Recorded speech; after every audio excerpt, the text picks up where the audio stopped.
Bom dia, alunos da Escola Dominical. É com muita alegria que eu, Carlos Wesley, estou aqui hoje para ministrar essa aula para todos vocês. Eu espero que a semana tenha sido maravilhosa e espero que essa aula de Escola Dominical seja também uma mensagem da parte do Senhor para a sua vida no começo dessa nova semana. Amém? A convite da Vivian e do Lucas, eu aceitei, lógico, estou aqui para dar essa aula e continuar, na verdade, aquilo que o nosso professor Lucas já está ministrando a nós, que são as parábolas de Jesus. Para vocês se lembrarem e se situarem, nós já estudamos todos os sermões de Jesus nos evangelhos e agora nós estamos nas parábolas de Jesus e depois nós teremos todos os discursos de Jesus nos evangelhos. Parábolas de Jesus são muitas e nós estamos no nono conjunto de parábolas, como vocês podem ver aí no slide, é o item 24. Beleza? São 3 parábolas que estão interligadas, na verdade estão no mesmo capítulo, que é o 14, e hoje nós vamos estudar a primeira parte desse conjunto, né, que é do versículo 7 ao 14. E para ser bem didático, para vocês entenderem e ficar fácil, a gente começa o título da parábola, como ela é comumente conhecida, é Os Primeiros Lugares. E ela é dividida por alguns autores como a primeira parte sendo conselho aos convidados, 7 ao 11, e a segunda parte desse trecho, o 12 ao 14, um conselho ao anfitrião. Então, nós vamos estudar essa parábola que está em Lucas, capítulo 14, do versículo 7 ao 14. Beleza? Vamos começar, então? Vamos ler o trecho. Deixa eu só...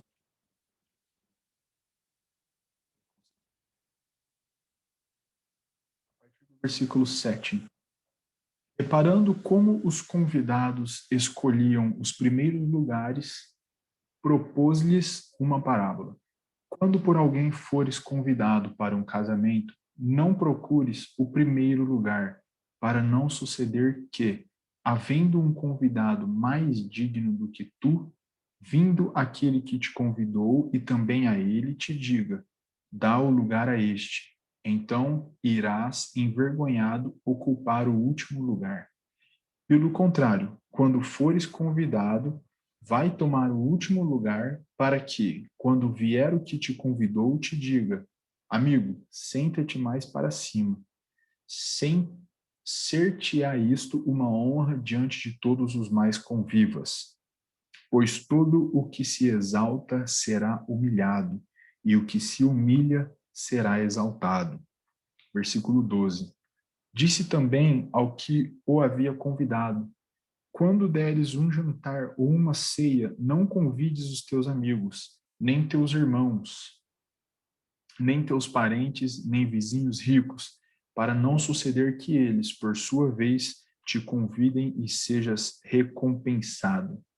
Antes, ao dares um banquete, convida os pobres, os aleijados, os coxos e os cegos, e serás bem-aventurado, pelo fato de não terem eles com que recompensar-te. A tua recompensa, porém, tu a receberás na ressurreição dos justos. Esse é o trecho que nós iremos estudar nessa manhã gostosa de domingo. Beleza? Bom, pessoal, para começarmos, nós precisamos entender algumas coisas importantes do texto.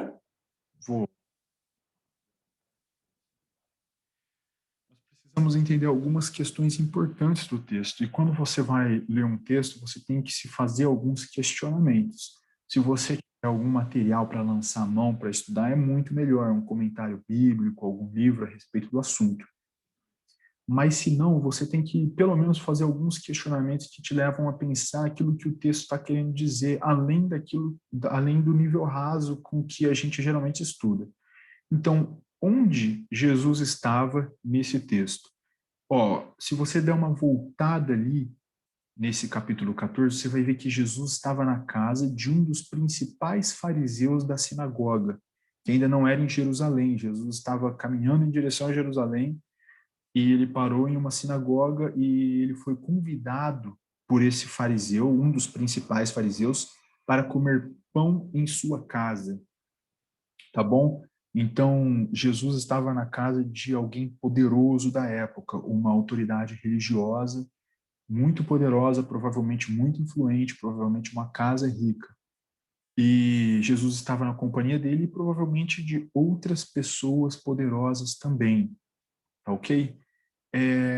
E, claro, seus discípulos o acompanhavam, muito provavelmente. Mas aí o texto já não fala.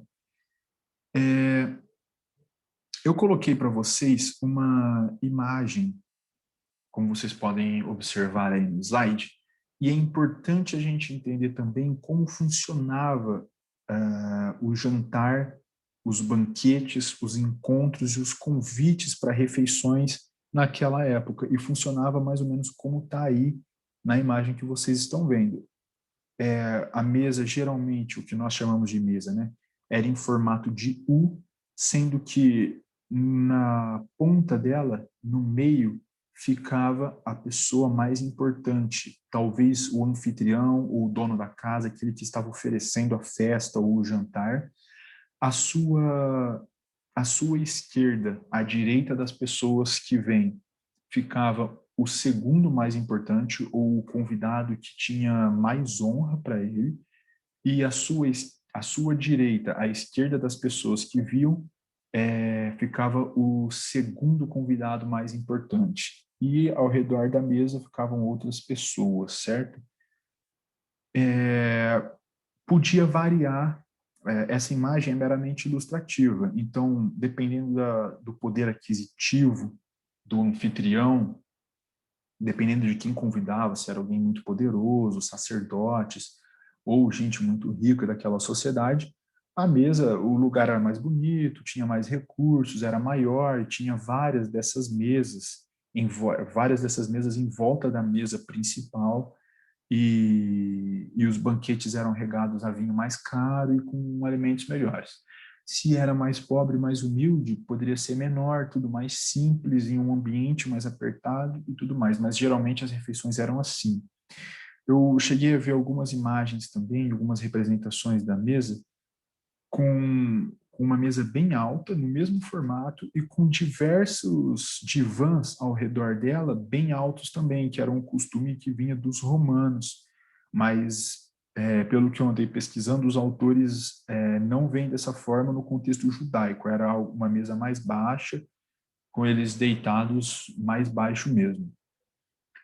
Então, Jesus é convidado por esse fariseu, como nós vimos, um homem muito poderoso, para comer pão na casa dele.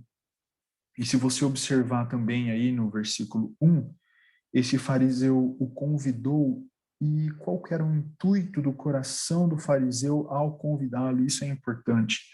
Assim como todos os fariseus religiosos, os sacerdotes fariseus, saduceus, os escribas, quando iam falar com Jesus, tinham a intenção de pegar Jesus em contradição, queriam ter algo com o que acusar Jesus. Por isso que fala no texto, se vocês voltarem aí nos versículos 1, 2, 3, do 1 ao 6, vocês vão ver que os fariseus o observavam. O texto usa, o evangelista Lucas usa esse termo, observavam. Eles estavam observando o que Jesus fazia, como Jesus falava, o que ele falava. E Jesus estava na casa desse homem e logo antes do trecho que nós vamos trabalhar propriamente dito, já acontece um confronto. Jesus cura no sábado. Era um sábado e Jesus efetua uma cura. E ele confronta os fariseus dizendo, é lícito, perguntando, é lícito curar no sábado? E eles não queriam responder. E Jesus foi lá e curou o homem. E disse, se um boi de vocês, por um acaso, cair no buraco, vocês não vão correndo para ajudar? E aí os fariseus não podiam responder nada. Antes eles não queriam responder, agora eles já não podiam responder. Essa situação acontece assim que Jesus chega, no começo da refeição. O fariseu convida Jesus e Jesus de cara já o confronta. E e já busca confrontar a intenção do coração desse fariseu, e isso vai ser importante para a gente entender o trecho estudado hoje. A intenção do coração do homem que o convidou para a ceia, para comer o pão. Por que que Jesus usa uma parábola para falar? Porque assim que nós começarmos a ler, a estudar o trecho propriamente dito, nós vamos ver que Jesus usa de parábola, como inclusive fala ali no versículo 7, né? Reparando como os convidados escolhiam os primeiros lugares, propôs-lhes uma parábola. Por que que Jesus propôs através de uma parábola o que ele queria falar? E existem algumas teorias, várias linhas de pensamento, mas eu gosto muito de pensar naquilo que está escrito em Marcos, capítulo 4, versículos 11 e 12, que Jesus usava de parábola para que aqueles que quisessem e tinham desejo de ouvir e entender, pudessem entender. A curiosidade, a sede, o desejo deles os levaria a buscar a compreensão daquilo que estava sendo falado através da parábola. Mas o coração endurecido não iria compreender. O coração endurecido não iria entender nada, por isso que Jesus fala: aquele que tem, mais será dado, e aquele que não tem, mais ainda lhe será tirado. Por quê? Porque se você, por um acaso, tem a disposição no seu coração de compreender aquilo que está sendo falado, você vai entender, você vai estudar, e com humildade no coração você vai buscar entender o que está sendo falado através da parábola. Mas a parábola endurece mais ainda o coração dos orgulhosos que não querem entender o que é falado. É lógico que Jesus usava também como uma forma de facilitar o entendimento das pessoas, trazendo elementos de fácil entendimento deles. Mas a parábola era usada para esclarecimento, mas também para confusão. E nós vamos ver isso agora, beleza? Então, vamos separar em dois trechos para nós estudarmos essa perícope inteira, do versículo 7 ao versículo 14. Nós vamos separar do 7 ao 11 e do 12 ao 14. E vamos pegar alguns elementos do 7 ao 11 e alguns elementos do 12 ao 14, e depois eu vou fazer um fechamento dos dois juntos, colocando aquilo que é central e mais importante. E, então, nos versículos 7 ao 11, o que nós vemos é que Jesus, assentado junto com os outros convidados, percebeu que algumas pessoas presentes naquela refeição buscavam os lugares de maior honra. Quais eram os lugares de maior honra que eu falei no começo? Eram os lugares mais próximos do anfitrião. O anfitrião se sentava no meio, à esquerda dele se sentava o segundo de maior honra e à sua direita o terceiro de maior honra. E Jesus reparou que esses convidados chegavam e esses convidados procuravam os lugares de maior honra. E aí Jesus instrui essas pessoas a respeito de um costume que não era segredo para elas. Qual era esse costume? De que quando você chega em uma festa, de que quando você chega em algum lugar, você deve buscar um lugar que não é de tanto destaque, para que você não seja humilhado. E aí Jesus, para isso, pega a figura do quê? Do casamento. Por que que Jesus pega a figura do casamento? Porque ele queria dar o peso, a gravidade, para que as pessoas entendessem o quão grave era aquilo que ele queria dizer. Ele tinha uma mensagem para dar através dessa parábola. E ele queria mostrar o quão pesado é. Por quê? Porque o casamento era uma das principais cerimônias da vida do judeu. Era importantíssima. E como nós já estudamos, eu coloquei aí a parábola das 10 virgens para lembrar vocês que o Lucas, professor Lucas, ensinou todos os detalhes do casamento judaico daquela época. Era dividido em duas etapas: qual era o procedimento da noiva, qual era o procedimento do noivo, as virgens que acompanhavam o noivo, a festa de quantos dias, como funcionava a questão do dote. O casamento judaico era mais complexo do que é o nosso hoje em dia e era cheio de simbolismos, porque desde aquela época já apontava para a vinda, né, daquele que haveria de chegar e a noiva encontrar esse noivo. Desde aquela época já apontava para o encontro da igreja com Cristo, mas ainda assim o que Jesus faz é pegar um elemento que para aqueles ouvintes da parábola era um elemento muito importante, porque ele queria dizer algo através daquilo. Então, usando o casamento, ele traz uma importância, um peso, uma gravidade. As pessoas entendem, poxa, ele está falando de uma das cerimônias mais importantes que nós temos na nossa vida privada, que é a festa do casamento. E Jesus toca, dando essa lição, ele toca em um ponto muito importante para eles, que é o ponto da honra e da vergonha. Por quê? Se você for em um casamento, Jesus fala, e você se sentar em um lugar de muita honra, e chegar o anfitrião e pedir para você se retirar, você vai ser humilhado na frente de todos. Mas se você se sentar em um lugar de pouca honra e o anfitrião chegar em você e pedir para você se sentar mais perto, você será honrado na frente de todos.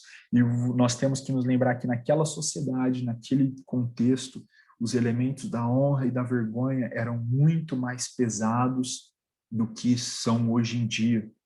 A honra e a vergonha tinham influência direta em questões econômicas, financeiras, de posição social, de influência. A honra e a vergonha eram muito importantes para os judeus, de forma que algumas coisas que naquela época geravam vergonha para eles, hoje a gente nem entende e não consegue conceber. Por que é tão vergonhoso para eles fazer isso? Por que é tão honroso para aquele povo, naquela época, fazer aquilo? Então, quando você feria a honra de um homem naquela época, isso era extremamente grave. E, na frente de muitos convidados, você chegar para alguém e falar, se retire desse lugar e vá para aquele muito distante, isso era extremamente desonroso, era muito vergonhoso. Então, Jesus está contando aqui, ele está usando a figura do casamento, que é uma figura muito importante para eles. Ele trabalha os elementos da honra e da vergonha e da humilhação, que também eram elementos importantíssimos naquela sociedade, para dar gravidade e então lançar uma lição, uma justificativa. Como vocês podem ver aí,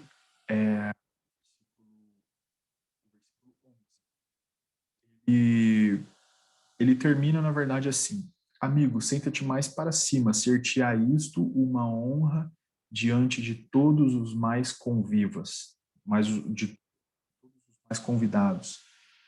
Pois todo o que se exalta será humilhado, e o que se humilha será exaltado.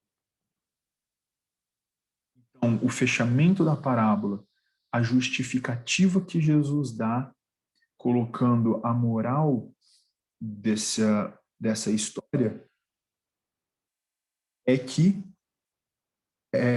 nós olhamos a justificativa, a conclusão no versículo 11, e Jesus dá essa lição: aquele que busca ser humilhado, este será exaltado. Aquele que busca se humilhar e aquele que busca ser exaltado, este será humilhado.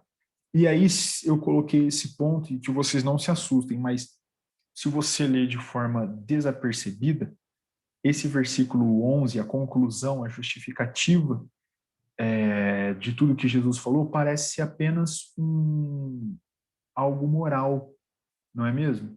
Parece ser apenas um conselho de etiqueta que Jesus está dando. Ó, vocês estão fazendo algo que não é o nosso costume. Parece que Jesus está falando isso para os convidados. O que vocês estão falando não é costume do nosso povo. Vocês estão fazendo algo que é vergonhoso se acontecer isso e assim, assim, assado. Então parece que Jesus está dando um conselho moral somente, só que na verdade não é. E nós vamos ver como não é. Só que fique claro, sim, Jesus está instruindo as pessoas que estão ali presentes em algo que elas já sabem, que elas estavam desapercebendo naquela hora, mas que elas já sabiam, E Jesus dá um conselho que naquele contexto pode parecer somente algo que eles cuidem dessa questão de honra diante dos outros.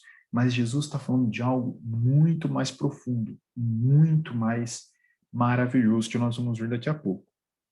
Já no segundo trecho, Jesus se dirige ao anfitrião, aconselhar os convidados a tomarem os lugares de menos honra para serem convidados aos lugares mais importantes. Jesus se dirige ao anfitrião e dá um conselho para ele. E aqui a coisa muda, porque o conselho que ele deu ao anfitrião já não era um conselho esperado. Jesus fala aos convidados algo que eles já sabiam, só não estavam fazendo. Agora, Jesus vai falar para o anfitrião algo que não era costume para aquela época. Que era, ao invés de você chamar os seus amigos, pessoas importantes, os seus parentes, para se assentarem numa mesa de banquete com você, você deve chamar quem? Você deve chamar o cego, o coxo, o pobre, o enfermo. Olha, com certeza isso era algo reprovável para um fariseu. Vale lembrar aqui, e de novo, se você não se lembra, nós temos aulas específicas em que o professor Lucas só fala da vida, dos costumes e daquilo que dava legalidade ao que o fariseu fazia naquela época, a todos os seus costumes, a todas as leis que eles mesmos produziam.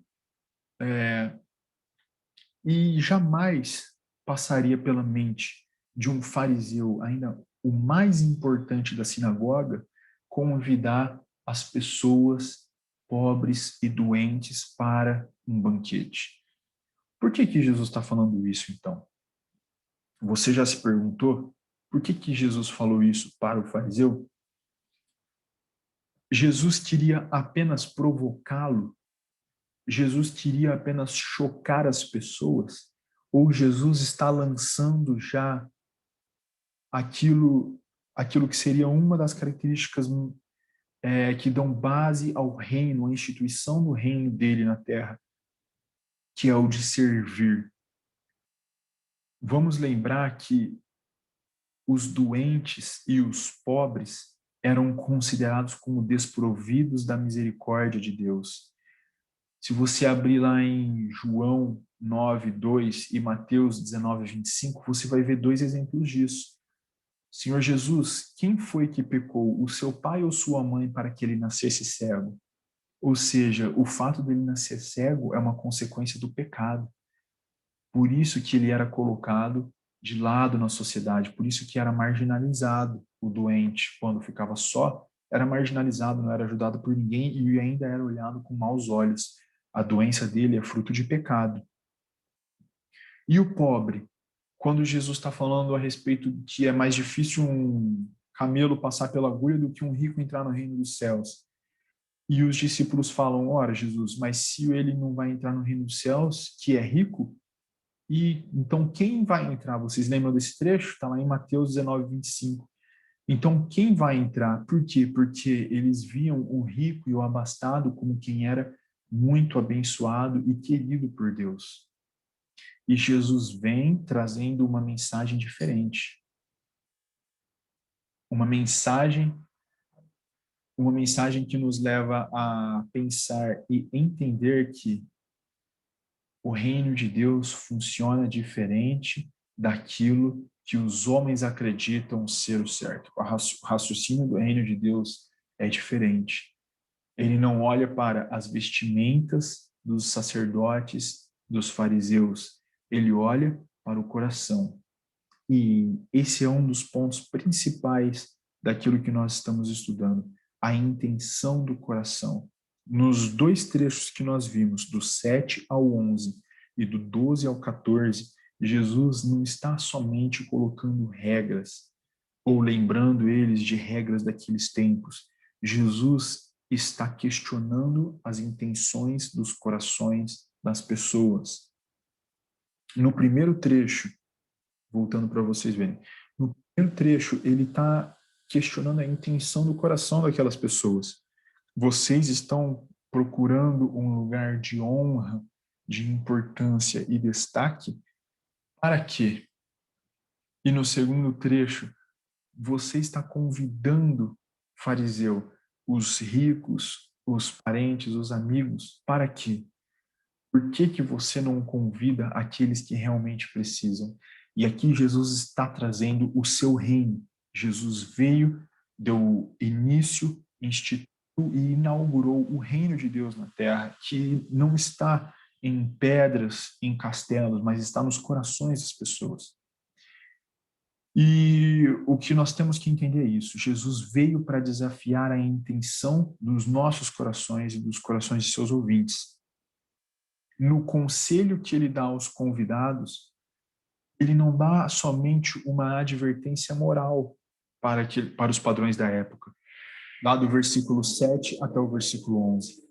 Ele não fala para eles: ei, vocês estão fazendo algo que não é costume nosso, vocês estão tomando lugares de maior honra, vocês vão ser humilhados. Não, ele está lançando o alicerce do reino e usando aquela situação para, através de uma parábola, ele conseguir introduzir um valor do reino, um princípio básico do reino, o da humildade, o de que o seu coração deve ser um coração humilde. E aqui eu gostaria que vocês prestassem atenção nesses trechos que eu vou ler. Marcos capítulo 10, versículo 43 ao 45. Jesus falando aos discípulos: não será assim entre vocês, pelo contrário. Quem quiser tornar-se importante entre vocês deverá ser servo. E quem quiser ser o primeiro deverá ser escravo de todos. Olha, os discípulos 2 vezes nos evangelhos chegaram até Jesus e pediram para eles ocuparem um lugar de honra.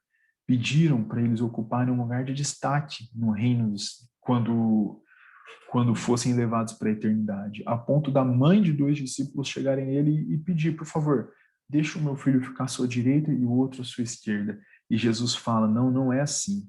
Se você quer ocupar um lugar de honra e de destaque na eternidade, você deve servir. Aquele que serve ocupará estes lugares.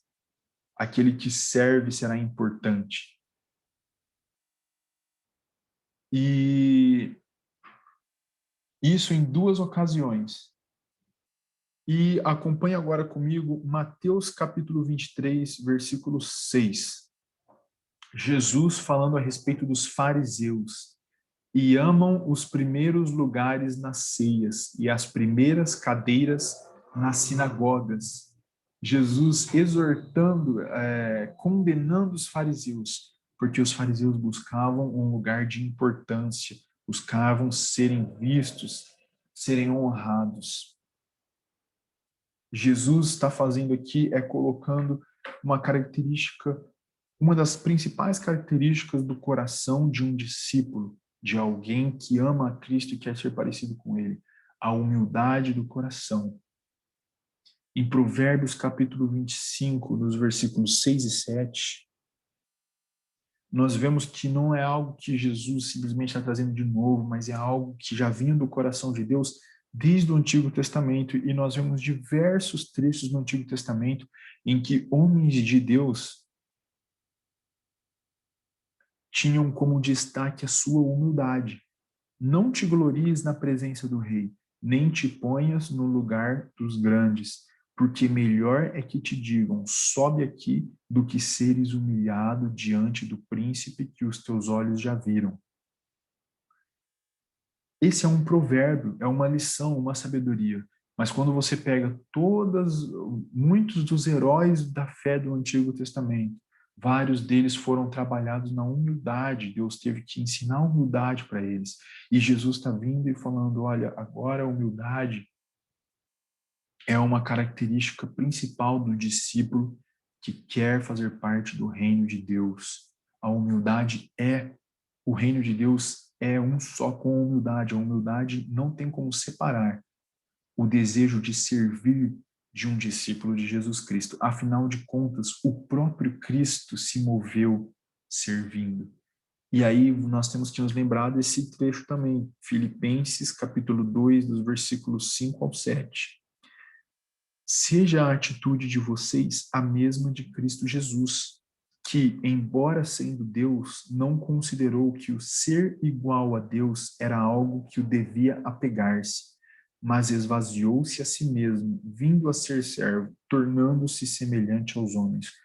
Ora, existe exemplo maior de humildade, de humilhação, do que o próprio Deus tomar a forma de homem, tomar a carne, se fazer homem e viver entre pecadores como nós? Esse é o maior exemplo de humildade. É o próprio Cristo dando um exemplo na cruz, e é esse o exemplo que deve ser seguido.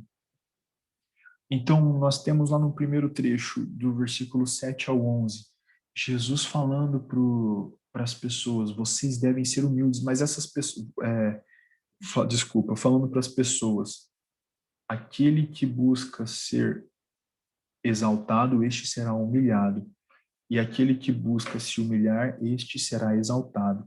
Mas as pessoas, em um primeiro momento, podem ter pensado que era somente um conselho de uma etiqueta social e moral para a época, mas não tinham como fugir daquilo que ele falou para o anfitrião no final, no versículo 14, que é muito importante. Vamos dar uma lida lá? No final desse trecho ali, já no versículo 14. Tua recompensa, porém, tu a receberás na ressurreição. Isso, meus irmãos, faz toda.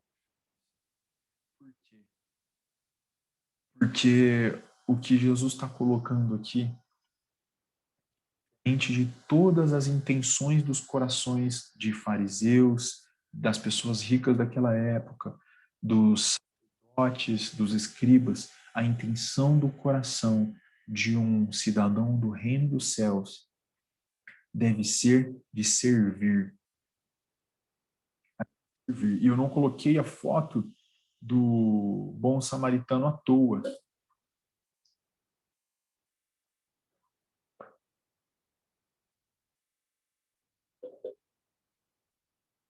O bom samaritano é um exemplo de serviço e amor. Ora, mas o que tem a ver com o versículo, com o trecho anterior? O versículo 7 ao versículo 11, Jesus coloca a máxima, a justificativa, o fechamento da sua parábola. Olha, no casamento, e eu quero que vocês entendam que isso fique claro. Olha, no casamento, você não escolhe um lugar de honra para ser humilhado depois. Você tem que escolher um lugar simples para ser honrado depois. Então, aquele que quiser ser honrado, que se humilhe. Certo? Esse é o raciocínio para você não ser humilhado diante dos homens. Mas Jesus traz a eternidade para a questão. E Jesus faz as pessoas olharem para aquilo que, na verdade, está muito além dessa vida. Como assim, Carlos? Olha, tudo se resume a você servir e ser humilde, não esperando nada em troca. E essa é a explicação que está no versículo 12 ao 14. Os versículos 12 ao 14 jogam luz àquilo que Jesus falou também dos versículos 7 ao 11. Como assim? Ele fala para o anfitrião, você não deve chamar as pessoas que você sabe que vai receber algo em troca depois. Você deve chamar as pessoas que você tem certeza que não vão poder te pagar de jeito nenhum, te retribuir de jeito nenhum, na certeza de que a retribuição sua será depois, será no dia da ressurreição dos justos. O que Jesus está dizendo? Que é aquele velho ditado, fazer o bem sem olhar a quem? Mas por quê? Se você não vai receber nada em troca.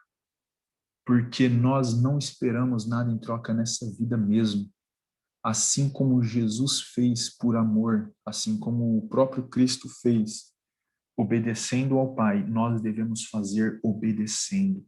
E eu coloquei dois trechos para vocês verem. Primeiro, Mateus capítulo 25, e o segundo é a parábola do bom samaritano. A parábola do bom samaritano é o amar ao nosso próximo como a nós mesmos. Lembra que Jesus está falando a respeito dos dois grandes mandamentos, e aí ele vai dar esse exemplo do bom samaritano. O bom samaritano, vocês têm que lembrar dos elementos daquela parábola também.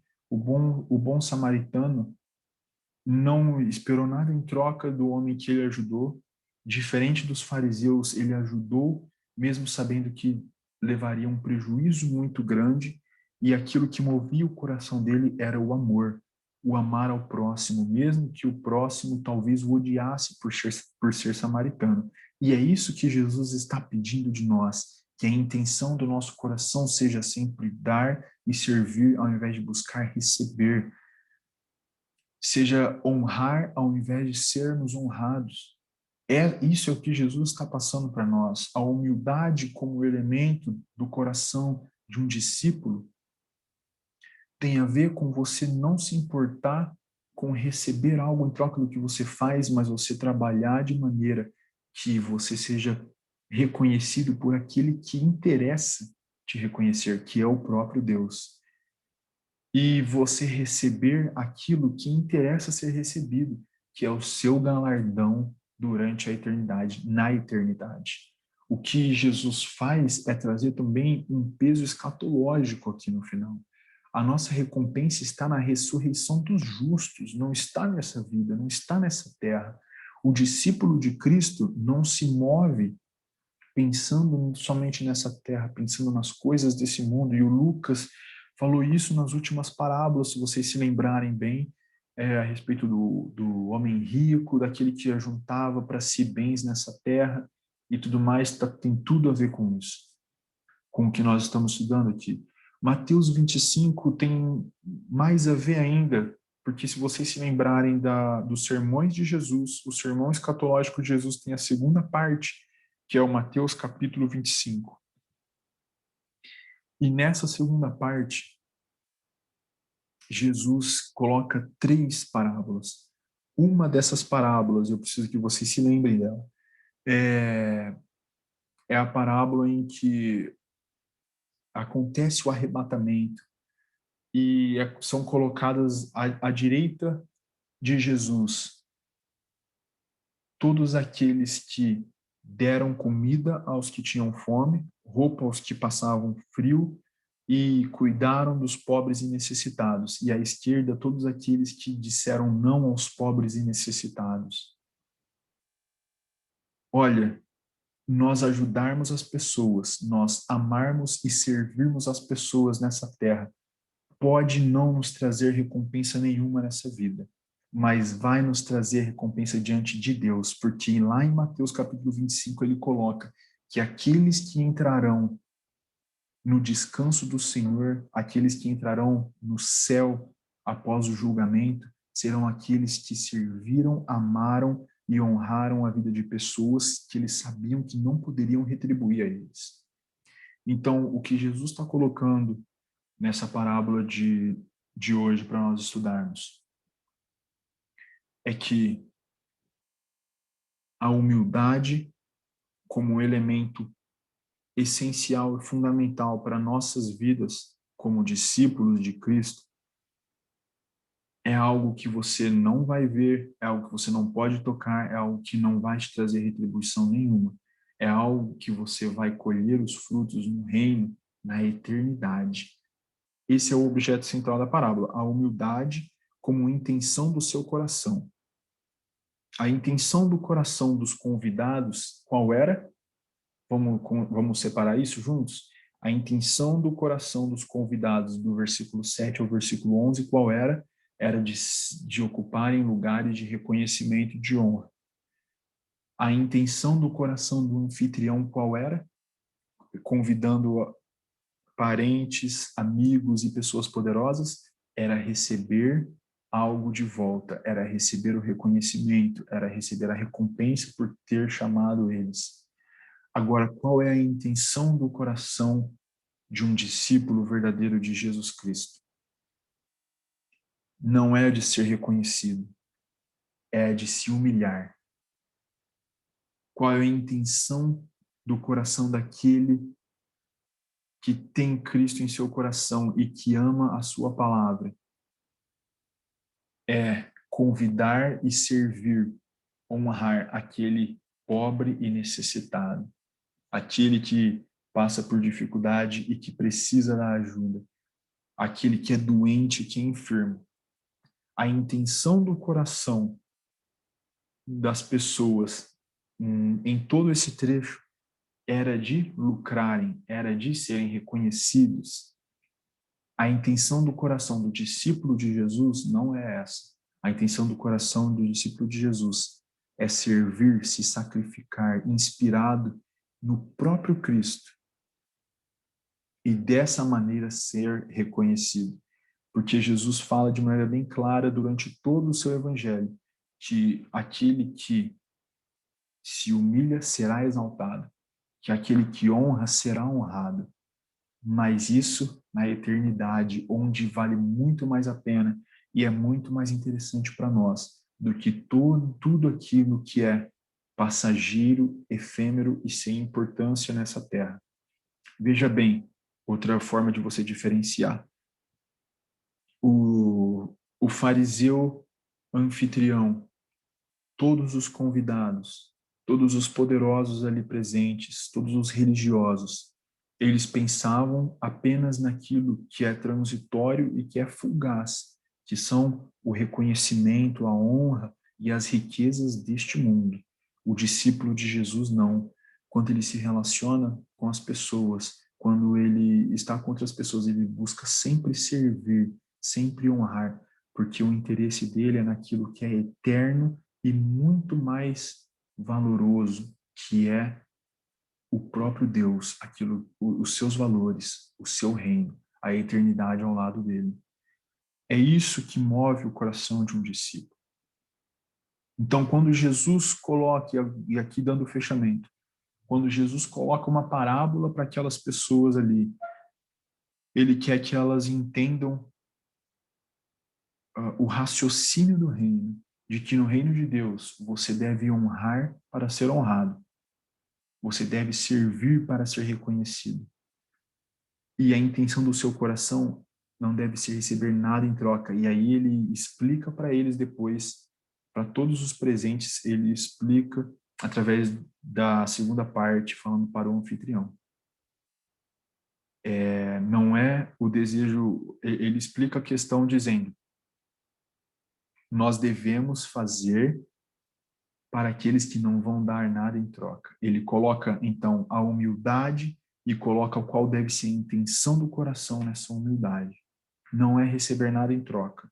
Não é receber reconhecimento ou bens. Tudo aquilo que você vai receber está na eternidade ao lado de Deus. Ele coloca uma parábola que a princípio pode ser confusa ou muito óbvia para as pessoas da época, e então ele traz o elemento eterno e do reino de Deus, que as pessoas carnais não podem entender. Ele lança luz àquele trecho obscuro. Obscuro, não me entendam mal, obscuro no sentido de entendimento, de interpretação. A luz que é o Evangelho, o reino de Deus. Amém?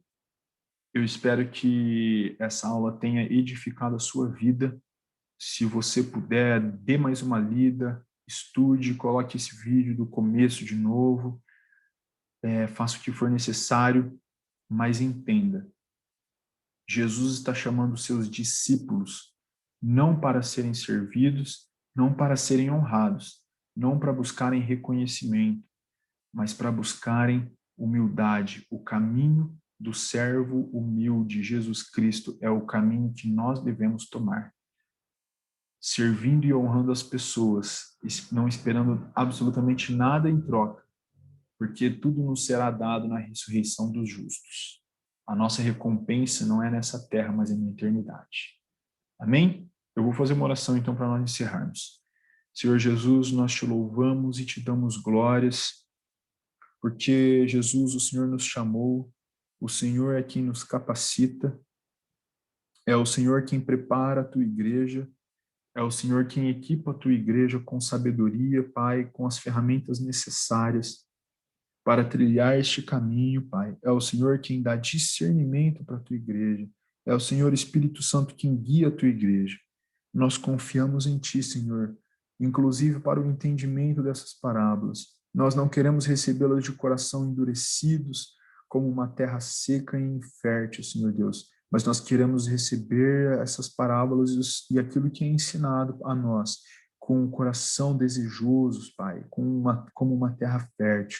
Ensina-nos, Senhor Deus, o caminho do servo humilde, o Senhor mesmo, Jesus. Ensina-nos o caminho da humildade, que é não buscar sermos reconhecidos e honrados, mas é buscar, Senhor Deus, honrar e servir ao próximo, esperando apenas aquilo que o Senhor tem para nós durante a eternidade. É o nosso desejo, Senhor Jesus, servir e amar com a intenção do coração sendo verdadeira, Senhor, não esperando nada em troca a não ser o seu amor, sermos reconhecidos por ti, que é algo muito maior do que todo o reconhecimento humano. Nós te agradecemos, pedimos que o Senhor abençoe a nossa semana, abençoe a vida de cada um aqui que escutou e aprendeu da tua palavra. Em nome de Jesus. Amém, Senhor. Amém? Muito obrigado a todos pela presença. Deus abençoe. Um forte abraço. E domingo que vem nós temos mais. Tchau, tchau, gente.